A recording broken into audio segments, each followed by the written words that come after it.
प्यारे बच्चों नमस्कार। आज हम क्लास 12 के एक टॉपिक है फलन, जिसे इंग्लिश में फंक्शन बोलते हैं, उसके बारे में पढ़ेंगे कि फ़लन क्या है, यानी कि व्हाट इज़ फंक्शन एंड फलन कितने प्रकार के होते हैं। तो इसके बारे में मैं तुम्हें थोड़ा सा डीपली बताऊंगा। फॉर एग्ज़ाम्पल, ये कोई फलन है और इधर ए कोई सेट है और बी भी एक सेट है। ए के अवयव हैं 1 2 3 4 और बी के अवयव हमने ले लिए ए बी सी डी। ये इसके साथ एफ मतलब फंक्शन है। तो एक का संबंध ए से है, यानी कि रिलेशन, और 2 का संबंध बी से है, 3 का संबंध सी से है और 4 का संबंध डी से है। तो ये एक फलन हो गया है। क्योंकि मैं इस पे बताऊंगा 2 कंडीशन कि फलन कब कब हो सकते हैं, कि ए के प्रत्येक अवयव का संबंध, यानी कि जैसे ये ए है तो ए के प्रत्येक अवयव का संबंध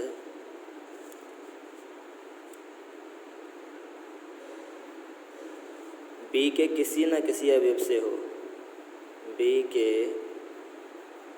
किसी न किसी अवयव से हो। अब देखिए, इसमें हम देख रहे हैं कि ए के प्रत्येक अवयव का संबंध बी के किसी न किसी अवयव से हो। तो ए के प्रत्येक अवयव का संबंध बी के किसी न किसी अवयव से ज़रूर है, कि ए के अवयव 1 हैं, 1 का संबंध बी के अवयव से है, यानी ए से 2 का भी संबंध है, 3 का भी संबंध है और 4 का भी संबंध है। तो हम इसको फलन बोल सकते हैं। दूसरा, हम एक एग्जांपल ये ले सकते हैं, इसका हमें फंक्शन बनाना है। यदि ए के अवयव ए बी सी ये 3 ले लेते हैं और बी के भी अवयव हम 1 2 3 ले लेते हैं, तो इसमें क्या होगा, इसमें देखिए हम दिखाते हैं कि यहाँ पर ए का संबंध 1 से है, ए का संबंध 2 से भी है, और हम ले लेते हैं कि बी का संबंध 3 से है और सी का संबंध भी 3 से है। तो यहाँ पर हम क्या देख रहे हैं कि ए के प्रत्येक अवयव का संबंध बी के किसी न किसी अवयव से ज़रूर है। देखिए, ए का संबंध 1 से भी है, 2 से भी है, बी का संबंध 3 से है, सी का संबंध भी 3 से है।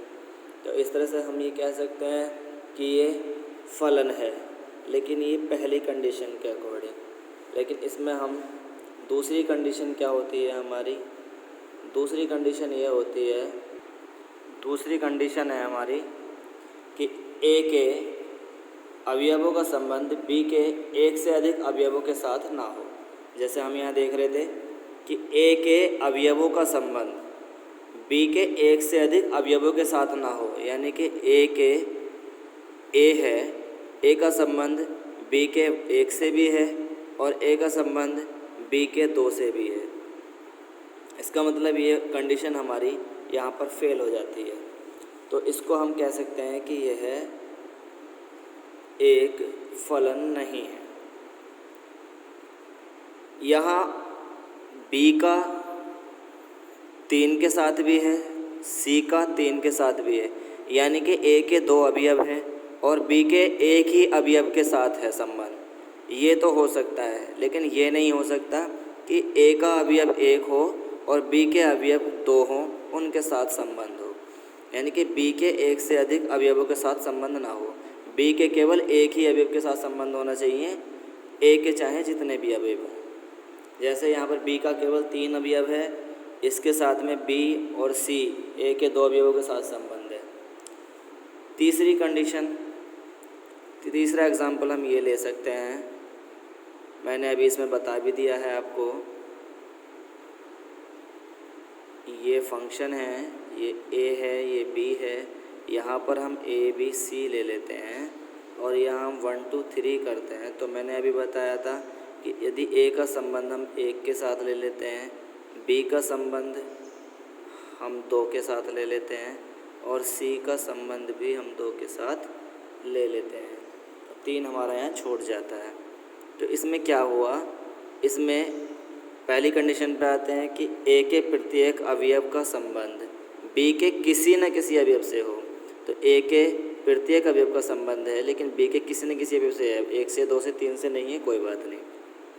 ये फर्स्ट कंडीशन हो जाती है। दूसरी, ए के अवयवों का संबंध, ए के अवयवों का संबंध बी के 1 से अधिक अवयवों के साथ ना हो, यानी कि बी के 1 से अधिक अवयवों के साथ ना हो, बी का केवल एक ही अवयव होना चाहिए।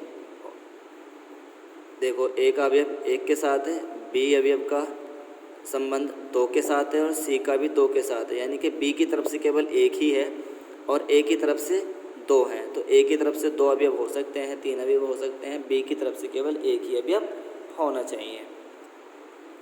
इसके साथ ही इसमें हम एक और एग्जांपल लेते हैं इसके प्रकार के बारे में बताने के लिए। यहाँ लिख सकते हैं फलन के प्रकार।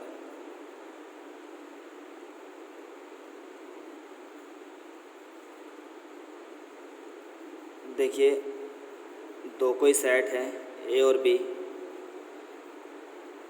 यहाँ पर 1 2 3 4, 1 के 4 अवयव हैं और ए बी सी डी ये बी के अवयव हैं। यहाँ हमारा 1 का संबंध ए के साथ है, 2 का बी के साथ, 3 का सी के साथ और 4 का डी के साथ, यानी कि प्रत्येक अवयव का संबंध, ए के प्रत्येक अवयव का संबंध बी के प्रत्येक अवयव के साथ है। तो यहाँ हम पहली कंडीशन में देखते हैं कि ए के प्रत्येक अवयव का संबंध बी के किसी न किसी अवयव से हो, तो ये हमारी कंडीशन बन जाती है। ए के दूसरा है, ए के अवयवों का संबंध बी के 1 से अधिक अवयवों के साथ ना हो, तो 1 से अधिक अवयवों के साथ भी नहीं है, तो ये हमारा फलन कहलाएगा। लेकिन ये हमारा 1-1 फंक्शन कहलाएगा, यानी कि एक ही, क्योंकि एक अवयव इधर है और एक ही अवयव इधर है। इधर भी एक अवयव का फंक्शन, एक अवयव का संबंध बी के एक अवयव के साथ हो, तो ऐसे में हम कहेंगे इसको एक एकी फलन। तो ये हमारे एक एकी फलन हो गया। दूसरा हम ले सकते हैं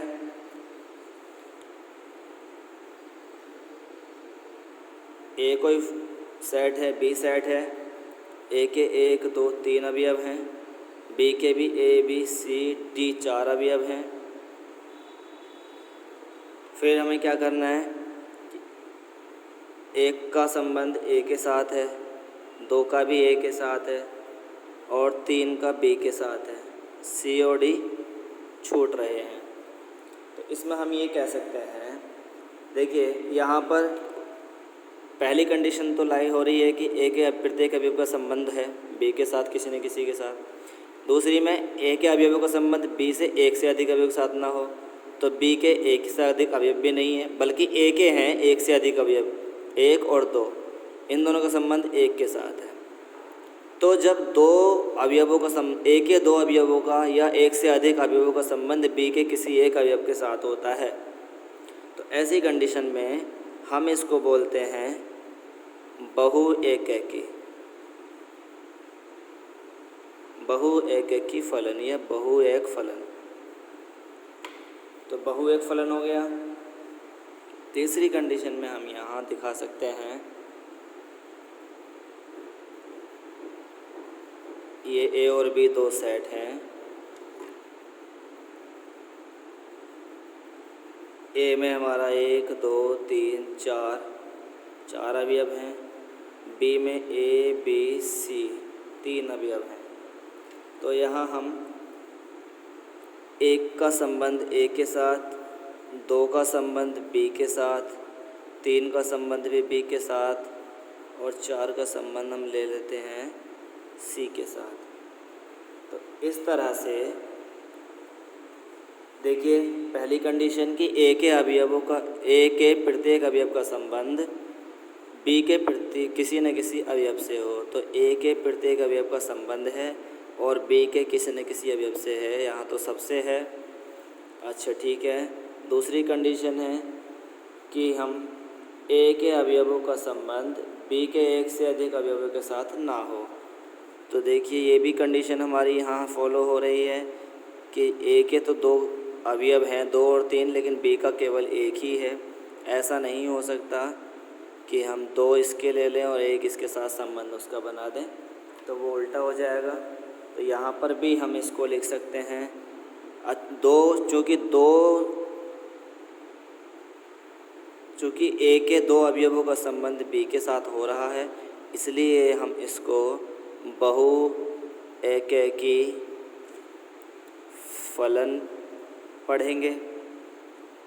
साथ ही अब देखना है हमें इसमें कि दूसरे और तीसरे में अंतर क्या है, कि यहाँ पर भी बहु एकैकी फलन है, यहाँ पर भी बहु एकैकी फलन है। तो हमने इसको लिया क्यों है?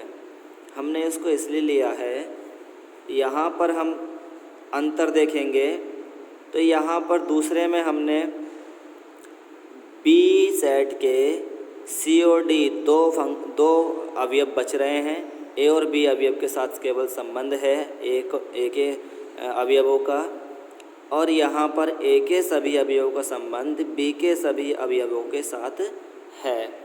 तो यही दोनों में अंतर है। इस अंतर के लिए हम क्या करेंगे कि यहाँ पर जब बी के सभी अवयव के साथ हो जाता है ए के सभी अवयवों का संबंध, तो ऐसी कंडीशन में हम इसको बोलते हैं ऑन टू इंग्लिश में, यानी कि हिंदी में बोलते हैं आच्छादक फलन। तो इसको हम आच्छादक फलन भी बोलते हैं।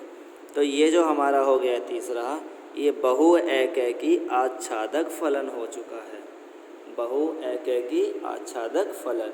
तो ये पहला था हमारा एकैकी फलन, दूसरा बहु एकैकी फलन और तीसरा बहु एकैकी आच्छादक फलन। आशा करता हूँ आप सबको ये वीडियो पसंद आया होगा। धन्यवाद।